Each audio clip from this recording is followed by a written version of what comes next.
So let us begin our today's topic of discussion, that is Global South.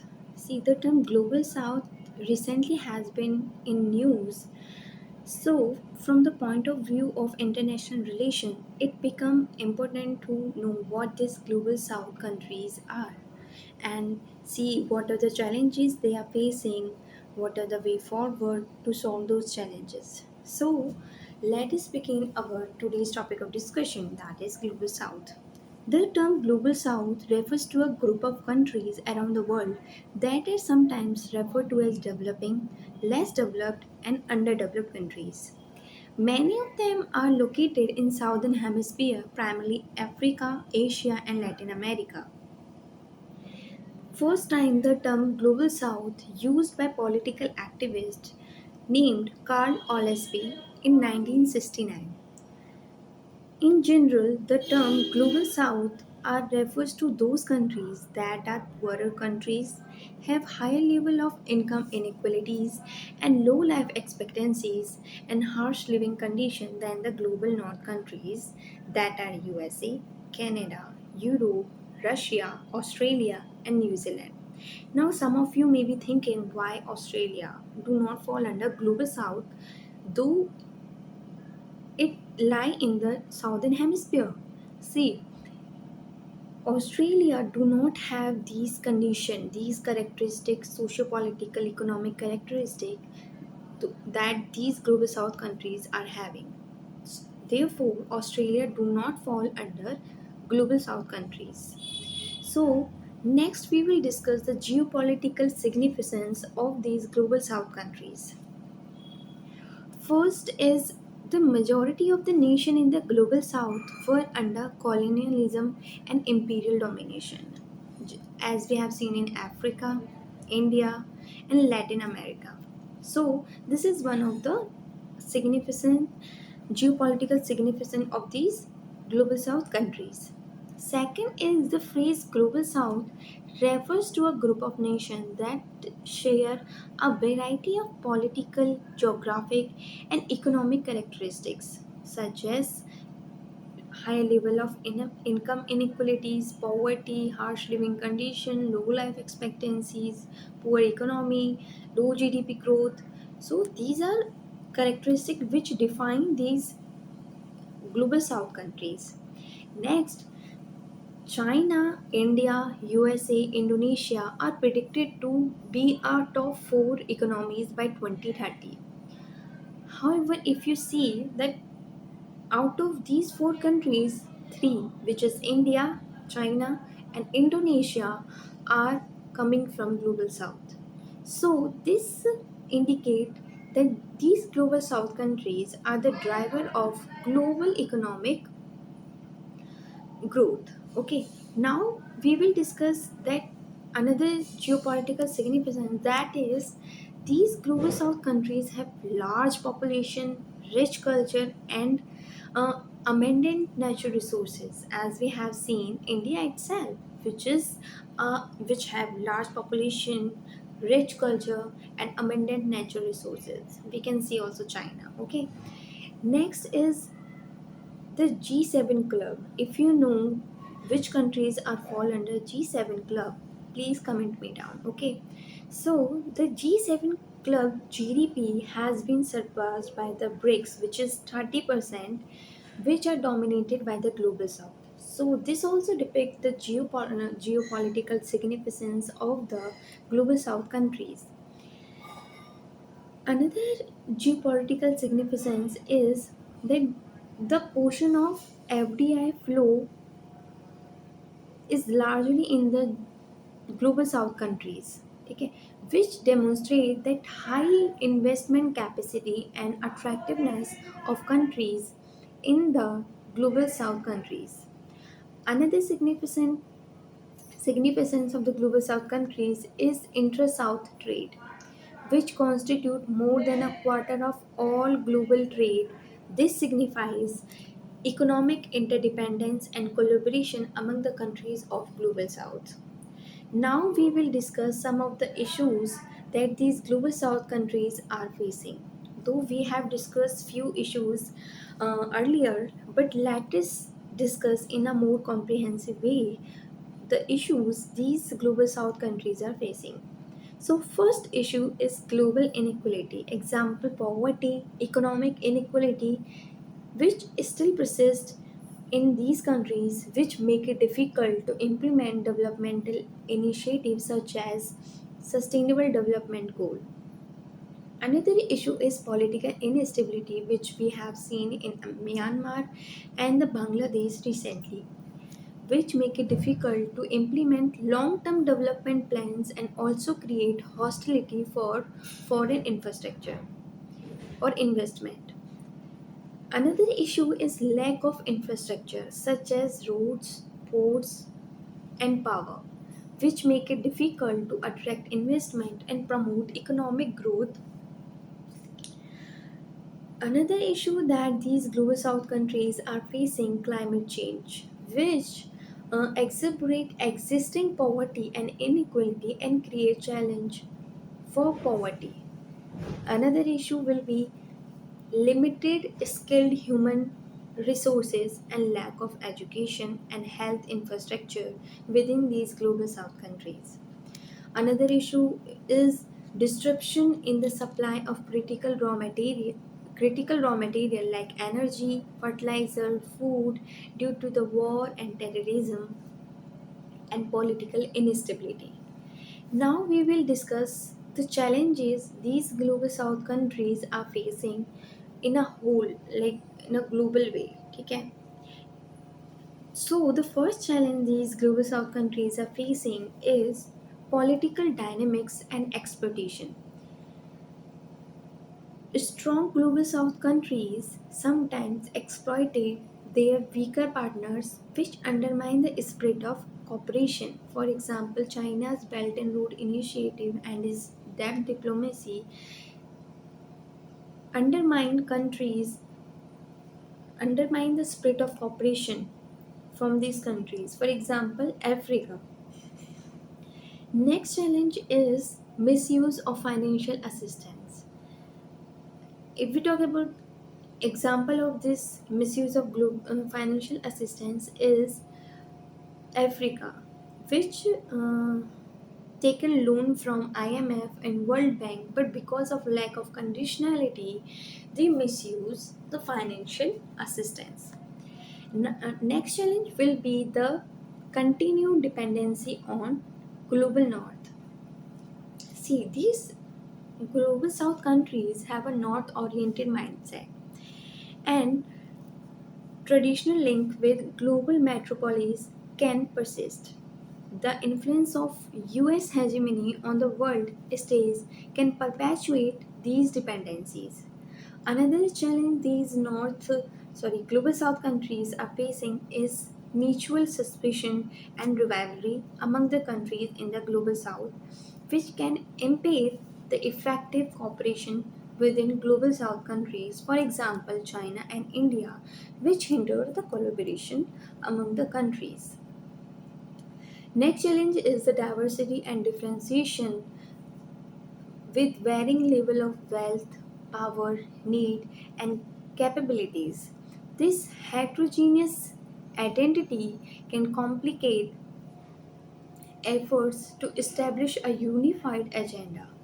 Next challenge is dysfunctional collective institution. By dysfunctional collective institution, my I means now non-alignment movement and new international economic order created to voice the concern of global south countries have become dysfunctional due to the internal differences and changing global dynamics. See, some of you may don't know that what this international new international economic order is. So new international economic order is proposed by developing countries to end economic colonialism and dependency. And they hold that the global trade order causes they hold that the global trade order causes the extraction of surplus capital from global south to the global north. So they want to reduce this interdependence this dependency on the global north countries. Next challenge is regional competition and opposition within the global south country that can hinder the collective efforts and cooperation. Another challenge that these global south countries are facing is lack of financial capacity or assistance. This limiting financial capacity restrict their ability to engage in a meaningful and sustainable manner. For example, global south countries needed triple financial support to achieve renewable energy capacity by 2030. But due to this lack of financial assistance, these countries are still facing to achieve their goal of renewable energy capacity. Now we will talk about recent Voice of Global South summit that held in India and what are the initiative taken by Global South countries or India in this summit of Voice of Global South summit. The theme of this Voice of Global South Summit was unity of voice and unity of purpose. So, first initiative is Arogya Mitri project to support and provide medical supplies to any disaster hit countries. Second initiative is Global South Young Diplomat Forum, which is to connect officers of foreign ministries within the countries. Third initiative that was taken is Global South Science and Technology for Space and Nuclear Energy.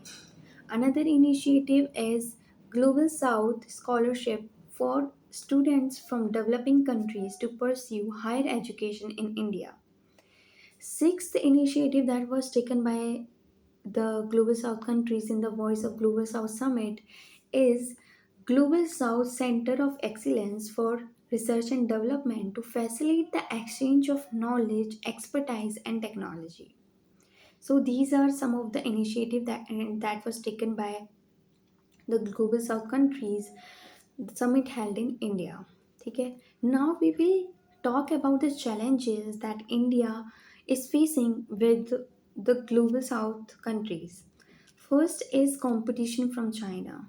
See, China sees itself as a champion of developing countries, and China has emerged as a big developmental partner that is a provider of infrastructure alternative development model for developing countries.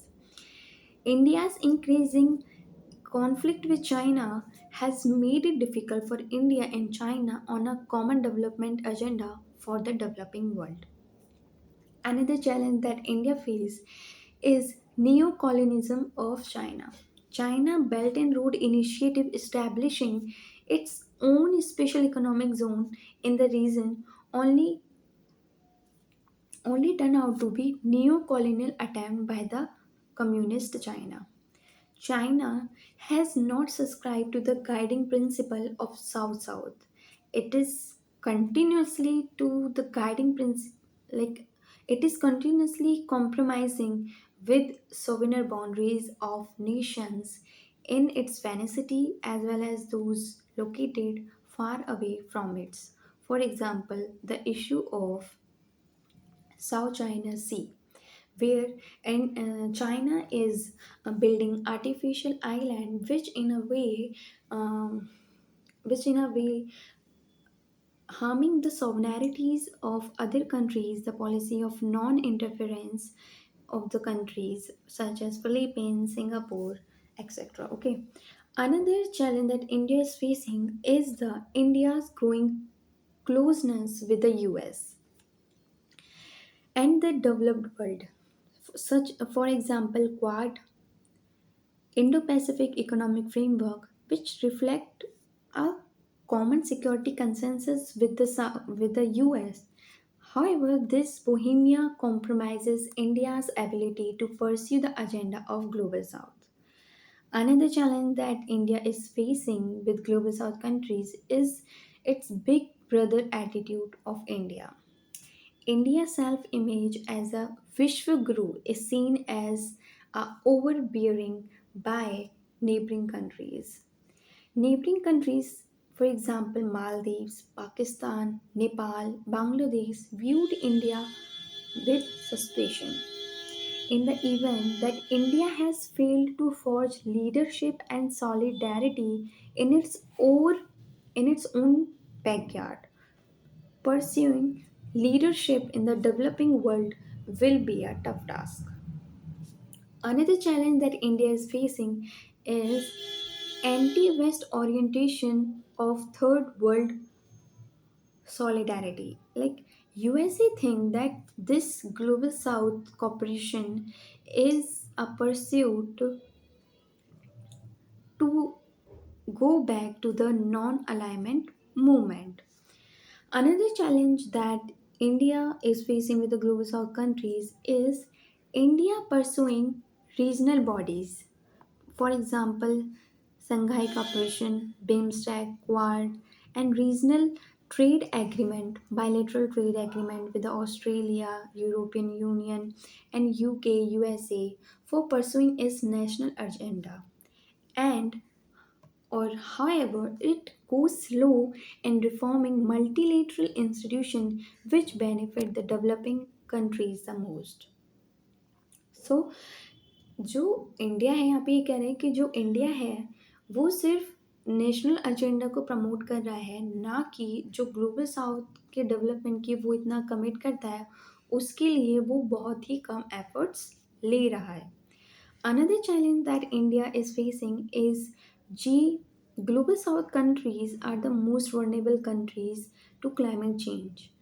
And in these global south countries, India is the most significant emitter of greenhouse gases. So this also become a challenge for India. Now we will talk about the efforts that India has taken to forge more sustainable ties with these countries. So, India's trade and investment policies increasingly affect global south and development prospects, be it through supply of generic medicines to African countries or expansion of trade and investment including access to market in India. Another effort is during COVID-19 pandemic. India began Vaccine Maitri campaign at a time when much more advanced and better placed countries of the north fell short of promises. Another effort that India has taken towards the global south countries is India's growing economic power is changing the dynamics of global economic governance. Within the World Trade Organization, demand of TRIPS waiver, its profile and influence have risen dramatically over the last decades. Another effort by India is India's technical support, training, and institutional support through ITEC, that is India's Technical and Economic Cooperation Program and technology transfer, are much valued by the low income countries. India has also set up India's UN Development Partnership Fund for campaigning greater partnership. Another effort that was taken by the India is India hosted this global South Summit where there was initiative that I has already discussed with you guys, that is Arogya Mitri, the Global South Center of Excellence, Global South Science and Technology Initiative, Global South Young Diplomat Forum, and Global South Scholarship. So this is the whole topic or discussion about the Global South. Thank you, and please like and subscribe my channel if you like my videos. Thank you.